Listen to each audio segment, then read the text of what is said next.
উত্তরবঙ্গে নাগাড়ে বৃষ্টি। 11ই জুন বর্ষা প্রবেশ করেছিল উত্তরবঙ্গে, আর তারপর থেকেই ভারী থেকে অতি ভারী বৃষ্টিপাত চলছে উত্তরবঙ্গের একাধিক জায়গায় এবং তার জেরেই বাড়ছে তিস্তা এবং উত্তরের নদীগুলির জল। এবার ওদলাবাড়ি এলাকায় ঢুকলো তিস্তার জল এবং এই জল ঢুকে যাওয়ায় সমস্যায় পড়েছেন গ্রামের বাসিন্দারা এবং ইতিমধ্যেই বিপর্যয় মোকাবিলা বাহিনীকে নামানো হয়েছে। বেড়ুবাজার জলে ভেসে গিয়েছে বলে জানা যাচ্ছে।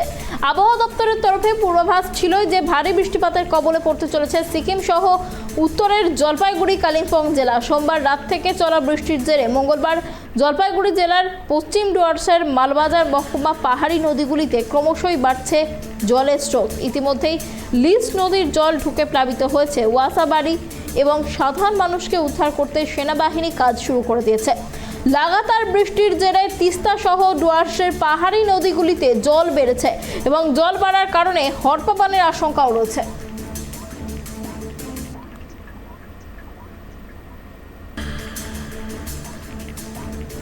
এগারোই জুন উত্তরে প্রবেশ করেছিল বর্ষা এবং তারপর থেকে বৃষ্টিপাতের জেরে ভোগান্তি উত্তরবঙ্গে। এই বিষয়টা বিস্তারিত জানবো, আমাদের সঙ্গে রয়েছে আমাদের প্রতিনিধি শুভশ্রী। দেখো, যেমনটা জানা যাচ্ছে ওদলাবাড়ি এলাকা একেবারে জলে ভেসে গিয়েছে এবং উত্তরের একাধিক জায়গা জলমগ্ন হয়ে পড়েছে। এমনকি বিপর্যয় মোকাবিলা বাহিনীকে সেখানে পৌঁছতে হয়েছে উদ্ধার কার্যের জন্য। ঠিক কি পরিস্থিতি?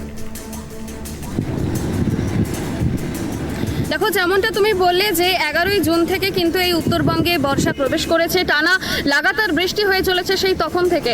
সেই সময় কিন্তু একটা বন্যা পরিস্থিতি শুরু হয়েছিল এই জলপাইগুড়ি জেলায়, আর মাঝখানে পরিবেশ খানিকটা উন্নত হয়েছিল ঠিকই, কিন্তু ফের এই শনিবার থেকে কিন্তু টানা বৃষ্টিপাত চলছে। যদিও আবহাওয়া দফতরের সূত্রে কিন্তু আগাম একটা আভাস ছিল যে আগামী 5 দিন অবধি এমন ভারী বৃষ্টিপাত চলবে এই জলপাইগুড়ি সহ উত্তরবঙ্গের বিভিন্ন জায়গায়।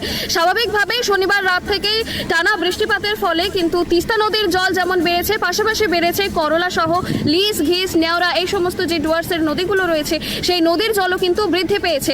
পাশাপাশি পাহাড়েও কিন্তু টানা বৃষ্টিপাত হওয়াতে সেই পাহাড়ের জল এসে জমছে এই তিস্তা, করলা সহ শাখা নদীগুলোতে, ফলত বৃদ্ধি পেয়েছে এই নদীগুলির জল। পাশাপাশি এই এলাকার সংলগ্ন যে এলাকা রয়েছে, যেমন ওদলাবাড়িতে আজ আমরা যে ছবি দেখতে পেয়েছি যে ওদলাবাড়ি এলাকা কিন্তু পুরো জলমগ্ন হয়ে গিয়েছে, ডুবে গিয়েছে সেই এলাকা।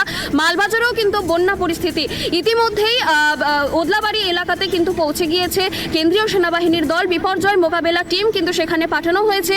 তারা যথেষ্ট তৎপরতার সঙ্গে সেখানে ওদলাবাড়ির যারা স্থানীয়রা রয়েছে তাদেরকে উদ্ধার করার চেষ্টা চালাচ্ছে, উদ্ধার করা হচ্ছে তাদেরকে।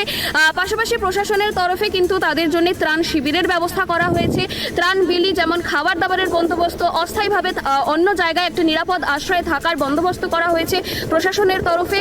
এছাড়াও মালবাজারে যেমনটা বন্যা পরিস্থিতি আশঙ্কা করা হচ্ছে কিন্তু পাহাড়ি যে খরস্রোতা নদীগুলো রয়েছে সেখানেও হড়পাবান আসতে পারে। সেই জন্য প্রশাসনের তরফে তিস্তা পার সংলগ্ন বা অন্যান্য নদী পার সংলগ্ন যারা রয়েছেন বাসিন্দারা তাদেরকে কিন্তু বারংবার সতর্ক থাকতে বলা হচ্ছে এবং প্রশাসনও কিন্তু প্রস্তুত রয়েছে যাতে কোনো অপ্রীতিকর যদি ঘটনা ঘটে, আবার বন্যা পরিস্থিতি আরও বৃদ্ধি পায়, তাহলে যাতে তাদেরকে নিরাপদ আশ্রয়ে পৌঁছানো যায়। অনন্যা, তোমার কাছে আরো যে বিষয়টা আমি জানতে চাইবো শুভশ্রী, যে তুমি বললে যে প্রশাসনের তরফে ব্যবস্থা নেওয়া হচ্ছে, পাশাপাশি তুমি বললে যে 11ই জুন থেকে নাগাড়ে বর্ষা চলছে, মাঝে কিছুটা কমলেও আবারও 5 দিন যে টানা বৃষ্টিপাত হবে সেই পূর্বাভাস কিন্তু আগেই দেওয়া হচ্ছিল। তাহলে এই বৃষ্টি কতদিন চলবে? আবহাওয়া দপ্তরের তরফে কি জানানো হচ্ছে? উত্তরে বৃষ্টি আবার কবে কমতে পারে? দেখো, আবহাওয়া দফতর কিন্তু গত শনিবার দিন জানিয়েছিল যে আগামী 5 দিন থেকে, অর্থাৎ শনিবার থেকে আগামী 5 দিন অবধি এই বৃষ্টিপাত চলবে। আর ঠিক সেই মতোই কিন্তু শনিবার রাত থেকেই বজ্র বিদ্যুৎ সহ নাগারে ভারী বৃষ্টিপাত হচ্ছে এই উত্তরবঙ্গের জেলা সহ জলপাইগুড়িতেও। কাজেই আগামী 5 দিন অবধি কিন্তু আমাদের অপেক্ষা করতে হবে। এখনো অবধি আগামী কি অবস্থা হতে পারে আবহাওয়ার, সেই সূত্রে কিন্তু আবহাওয়া দফতর এখনো অবধি কিছু জানায়নি।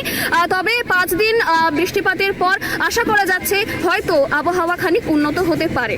অনন্যা, তোমার কাছে আরো যে বিষয়টা জানতে চাইবো, ইতিমধ্যে আমরা দেখতে পাচ্ছি উত্তরবঙ্গের একাধিক জায়গা জলমগ্ন হয়ে পড়েছে, সেখানকার স্থানীয় বাসিন্দারা তারা ঠিক কি কি সমস্যার মধ্যে পড়ছেন, কিভাবে এখন জীবনযাপন করছেন, কি জানা যাচ্ছে?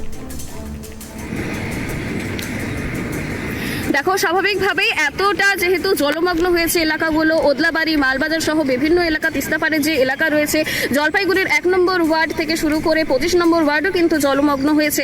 সেই ক্ষেত্রে স্বাভাবিকভাবেই তাদের যেমন যাতায়াতের ক্ষেত্রে অসুবিধে হচ্ছে, এখন স্কুল খুলে গিয়েছে বাচ্চাদের, সেক্ষেত্রে বাচ্চারা স্কুলে যেতে পারছে না, নানান যারা কাজ করেন তাদের কিন্তু কাজ করতে বাইরে যেতে, যোগাযোগ স্থাপন একটা রক্ষা করতে কিন্তু তাদের অসুবিধার সম্মুখীন হতে হচ্ছে।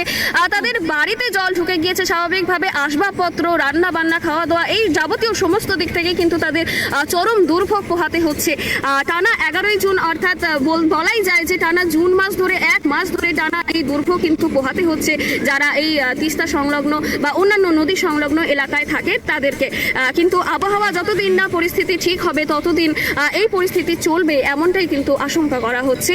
তবে আবহাওয়া ঠিক হলে, পরিস্থিতি ঠিক হলে, বৃষ্টিখানি কমলে তাদের দুর্ভোগ কমবে এমনটাই কিন্তু আশা করা যায়। অনন্যা, যে ত্রাণ শিবিরগুলি খোলা হচ্ছে সেখানে কি গ্রামবাসীরা যাচ্ছেন, কি দেখা যাচ্ছে? ট্রিপল টানানো হয়েছে তাদের জন্য, ট্রিপল খাটিয়ে অস্থায়ী একটা ত্রাণ শিবিরে তাদের রাখার ব্যবস্থা করা হয়েছে বাসিন্দাদের, কারণ তাদের ঘর কিন্তু জলমগ্ন হয়ে রয়েছে পুরোটা। সেখানে যেমন বাসিন্দারা রয়েছে, এলাকার বাসিন্দারা, পাশাপাশি কিন্তু গৃহপালিত পশু, যারা এইসব গৃহপালিত পশু রয়েছে যাদের বাড়িতে, তাই সেই গৃহপালিত পশুদেরও কিন্তু সেখানটাতে থাকতে দেখা যাচ্ছে। ওভারঅল যে ছবি আমরা দেখতে পাচ্ছি সেটা কিন্তু অত্যন্ত একটা দুঃখজনক পরিস্থিতির শিকার হয়েছে এই তিস্তাপাড়ের বাসিন্দা, নদীপাড়ের বাসিন্দা যারা রয়েছে, কারণ ক্রমাগত টানা বৃষ্টি হয়ে চলেছে এই উত্তরবঙ্গের সমতল সহ পাহাড়ি বিভিন্ন এলাকাতে। সিকিমেও কিন্তু একটা বিপর্যস্ত ছবি আমরা দেখতে পেয়েছি, কারণ ইতিমধ্যেই 10 নম্বর যে জাতীয় সড়ক রয়েছে সেই জাতীয় সড়ক কিন্তু পুনরায় সেখানে ধস নেমেছে। সেই জাতীয় সড়কে সোমবার অর্থাৎ গতকাল থেকে কিন্তু যানবাহন চলাচল বন্ধ করা হয়েছে প্রশাসনের তরফে। সেক্ষেত্রে একদিকে যেরকম পাহাড় বিপর্যস্ত, পাশাপাশি কিন্তু সমতলের সাধারণ মানুষেরও একটা বিপর্যস্ত পরিস্থিতি, একটা চরম দুর্ভোগের ছবি বারবার উঠে আসছে এই উত্তরবঙ্গে। অনন্যা, অনেক ধন্যবাদ শুভশ্রী আমাদের সঙ্গে থাকার জন্য। আপনারা দেখতে পাচ্ছেন যে ওদলাবাড়ির ছবিটা এই মুহূর্তে আপনাদের দেখাচ্ছি, কিভাবে তিস্তার জল গ্রামে ঢুকে গিয়েছে এবং পুরো গ্রাম কিন্তু এক কথায় বলতে গেলে ভেসে গিয়েছে এবং ইতিমধ্যে বিপর্যয় মোকাবিলা বাহিনী সেখানে পৌঁছে গিয়েছে এবং ত্রাণ শিবিরের ব্যবস্থা করা হয়েছে বাসিন্দাদের জন্য এবং সেখানে তাদের থাকা খাওয়ার ব্যবস্থা করা হয়েছে এবং আবহাওয়া দপ্তরের পূর্বাভাস মতোই কিন্তু সিকিম এবং উত্তরের জেলাগুলিতে ভারী বৃষ্টিপাত চলছে।